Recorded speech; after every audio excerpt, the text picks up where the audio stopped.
Hello అండి, అందరికీ నమస్తే. మీరు చూస్తున్నారు money Mukund inspire YouTube channel. ఈరోజు ఈ వీడియో ద్వారా అసలు ఈ ప్రభుత్వం ఈ డిఎస్సి మెగా డిఎస్సి ప్రాసెస్ని ఎందుకు ముందుకు తీసుకొని వెళ్ళాలనుకుంటుంది, అసలు ఏం జరుగుతుంది, ఈ కేస్ అంశాలు ఏంటి, మరియు నిన్న నారా లోకేష్ గారు ఈ ప్రజా వేదికల మీద ఎందుకు అలా మాట్లాడుతున్నారు, అసలు ఏం జరుగుతుంది, అసలు ఈ డిఎస్సి అవుతుందా అవ్వదా, ముందుకు వెళ్తారా వెళ్ళరా, అసలు వాస్తవంగా స్కూళ్ళలో ప్లేసెస్ ఉన్నాయా లేవా, కొన్ని కొన్ని పేపర్లలో పోస్టులు తగ్గాయని చెప్పి ప్రచారం జరుగుతుంది, ఇది నిజమా కాదా, ఇలా కొన్ని అంశాల మీద మీకు క్లారిటీ ఇచ్చే ప్రయత్నం అయితే చేస్తాను. వీడియో చివరి వరకు చూడండి. ఈ వీడియోలు ఏమైతే ఉన్నాయో, నేను చేస్తున్న వీడియోలు ఇదేదో సబ్స్క్రైబర్స్ కోసమో, షేర్స్ కోసమో, లైక్స్ కోసమో చేసిన వీడియోస్ కాదు. ఇది కేవలం ఒక పరిజ్ఞానం, ఒక ఇన్స్పిరేషన్ మీకు ఇవ్వాలి అనే ఉద్దేశం మీదుగా నేను యూనివర్స్ నుంచి చాలా మొత్తంలో తీసుకున్నాను. దానికి ప్రతిఫలంగా ఏదైనా ఒకటి చేద్దాం, ఈ ఖాళీ సమయాన్ని మీకోసం వెచ్చేద్దామని చెప్పి కేటాయించడం జరుగుతుంది. సో మీకు లైక్ అయితే లైక్ చేయండి, షేర్ చేయాలనిపిస్తే షేర్ చేయండి, సబ్స్క్రైబ్ చేయాలనిపిస్తే చేయండి. థ్యాంక్ యూ సో మచ్ అండి. వీడియోలోకి వెళ్ళిపోదాం. అయితే ఇక్కడ ఒక విషయాన్ని గుర్తుపెట్టుకోండి. ఏ ప్రభుత్వానికి కూడా ఉద్యోగుల మీద, నిరుద్యోగుల మీద ప్రేమ అనేది ఉండదు. ఈరోజు ఈ నోటిఫికేషన్ ఇచ్చారు అంటే దానికి ఒక రీజన్ ఏంటంటే, ఈ పొలిటికల్ ఎజెండాతో కూటమి ప్రభుత్వం వచ్చింది కనుక, ఈ పొలిటికల్ ఎజెండాలో భాగంగా మొదటి సంతకం నారా చంద్రబాబు నాయుడు గారు పెట్టారు కనుక, గ్రౌండ్ రిపోర్ట్ ఎలా ఉన్నప్పటికీ కొన్ని పోస్టులు అయితే నోటిఫై చేసి, ఇంచుమించు చాలా పెద్ద నోటిఫికేషన్ అనమాట. మునిపిట్ల 6,000, 8,000 పోస్టులు కాకుండా 16,347 పోస్టుల్ని నోటిఫై చేసి, మీకోసం కాదు, మా కోసం కూడా కాదు, కేవలం ఆ పొలిటికల్ మైలేజ్ కోసం ఈ నోటిఫికేషన్ ఇవ్వడం జరిగింది. అయితే ఇక్కడ ప్రభుత్వాలు ఏదైతే నోటిఫికేషన్ ఇచ్చాయో వీటిని ముందుగానే పబ్లిక్లోకి తీసుకొని వెళ్తుంటాయి రాజకీయ వర్గాలు. అయితే ఈరోజు ఉద్యోగులు కానీ, నిరుద్యోగులు కానీ ఎప్పుడూ కూడా గ్రౌండ్లో ప్రచారం చేసే ఈ పథకాలని ప్రజల దగ్గరికి తీసుకుని వెళ్ళే ప్రయత్నం చేయలేరు. మనకున్నటువంటి కొన్ని పరిధుల వలన ఉద్యోగులకు కానీ, నిరుద్యోగులకు కానీ. అయితే ప్రజల్లోకి తీసుకొని వెళ్ళేది కేవలం ఎవరైతే ఈ ఉన్నారో, వాళ్ళ తాలూకా కార్యకర్తలు ఉన్నారో వాళ్ళని మెప్పించి పబ్లిక్లోకి వెళ్ళాలి. అంటే మరి మనం ఓట్లు వేయట్లేదా, మనం నిర్ణయాత్మక పాత్ర వహించట్లేదా అంటే వహిస్తున్నాం. అయినప్పటికీ కూడా మనం న్యూట్రల్ ఓటర్స్ వాళ్ళ దృష్టిలో. ఓకేనా? ఏదైతే ఎలక్షన్ ఉందో, ఎలక్షన్ ముందు ఉద్యోగస్తులకి కొన్ని డిఏలు ప్రకటించడం, లేదా శాలరీ కొంచెం హైక్ చేయించడం, ఇలాంటివి.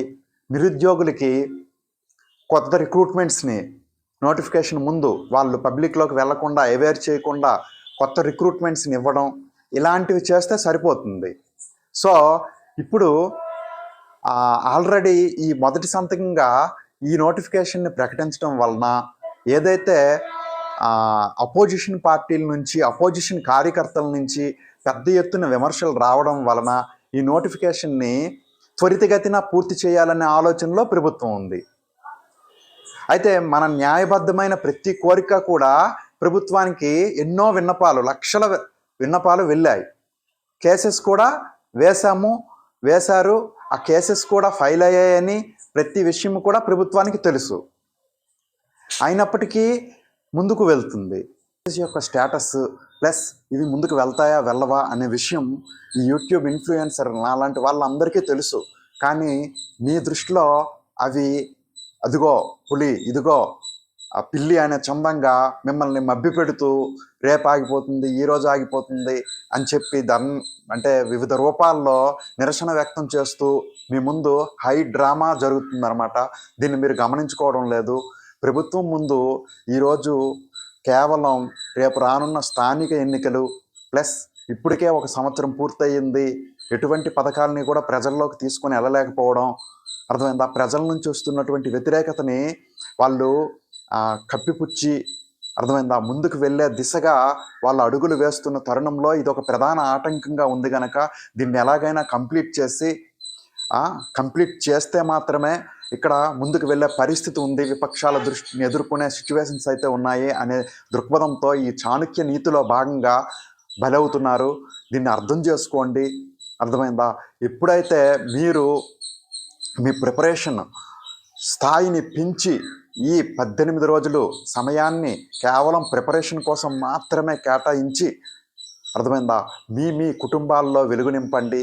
ఎప్పుడైతే మీరు వాయిదా పడుతుంది లేదా ఒకే పేపర్ వస్తుంది ఇలాంటి ఎక్స్పెక్టేషన్స్, అసలు నిరుద్యోగులుగా మనము చేసినటువంటి మెయిన్ మిస్టేక్, ఉద్యోగులు కానీ మన వలనే ప్రభుత్వం ఏర్పడుతుంది సో మనకి ఏదైనా ఇస్తుంది, మనకి మంచి చేస్తుంది అని ఎక్స్పెక్ట్ చేయడం వలనే ఈరోజు విఫలం కావడం.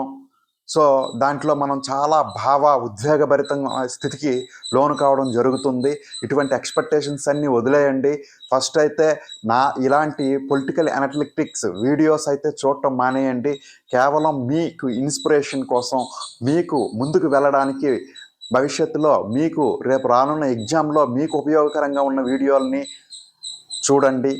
తర్వాత ఎవరైతే ఈరోజు ఈ యూట్యూబర్స్ వాళ్ళు ఈ వ్యూస్ని, ఈ సబ్స్క్రైబర్స్ని పెంచుకోవడం కోసం, అర్థమైందా, ఈ మైలేజ్ కోసం వాళ్ళు ప్రయత్నిస్తున్నారు తప్పితే ఇక్కడ ఎవరి స్వార్థం వాళ్ళది.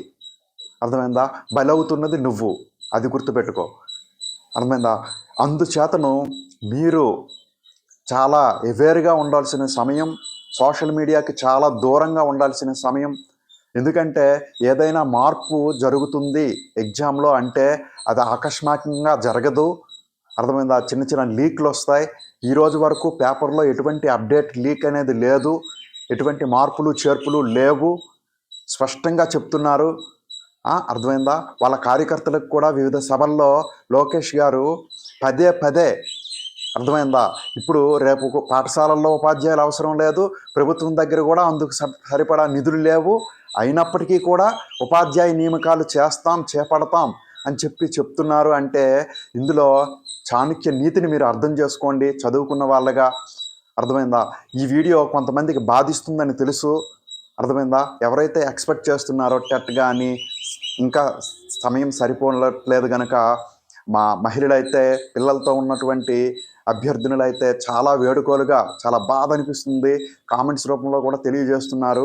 అయినప్పటికీ కూడా అర్థమైందా, ప్రభుత్వం ఏకాభిప్రాయంతో ముందుకు వెళ్తుంది. అర్థమైందా?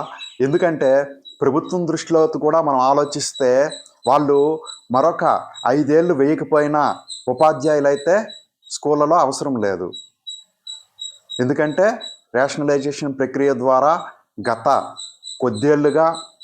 కొన్నేళ్లుగా ఏ ప్రభుత్వం అని చెప్పను కానీ ఖచ్చితంగా ప్రభుత్వాలన్నీ కూడా 10 ఏళ్ళుగా ప్రభుత్వాలన్నీ కూడా చేస్తున్నటువంటి నిర్వాహకం వలన ప్రభుత్వ పాఠశాలలు పూర్తిగా నిర్వీర్యం అయిపోయాయి.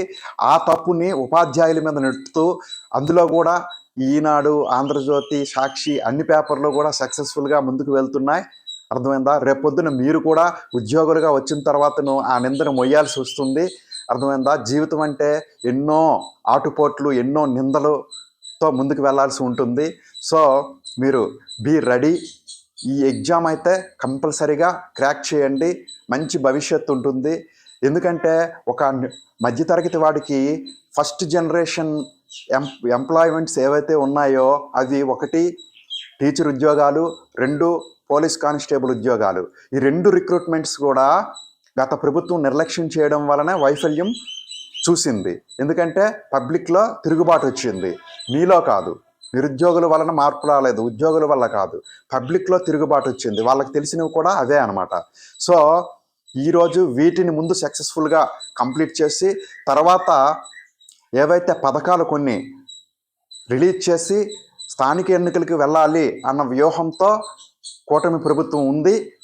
సో దీన్ని అర్థం చేసుకొని ముందు ఈ పరీక్షను మీరు దిగ్విజయంగా పూర్తి చేసి మీ కుటుంబాలకు మీరే మొదటి జనరేషన్ మార్చిన వ్యక్తులుగా మారండి.